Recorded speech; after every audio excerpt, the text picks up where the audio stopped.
قوم اور ہجوم میں کوئی فرق ہوتا ہے.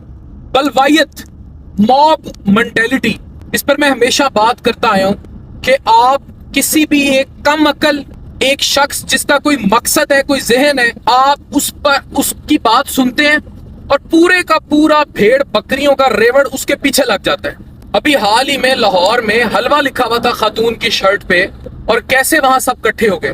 تو آپ خود سوچیں، وہ کسی کی شر پسندی تھی، تماش بینی تھی. اس بلوائیت کا میں بھی شکار ہوا ہوں، اور میں ہمیشہ سوشل میڈیا لنچنگ یعنی سوشل میڈیا پہ بلوائیت پر بڑی آواز اٹھاتا آیا ہوں. کل کو کوئی بھی نکلے گا، اس کا کوئی بھی مقصد ہوگا، وہ آپ کی کسی بھی دکان، کسی بھی کام کی جگہ، یا ایسے ہی آپ پر کوئی بھی الزام لگا دے گا. ضروری نہیں مذہبی، کوئی بھی آپ پر الزام لگا دے گا کہ جناب میرے ساتھ یہ ہو گیا، میرے ساتھ وہ ہو گیا، اور سب سے بڑی بات، اور جھوٹ کا سہارا لے گا.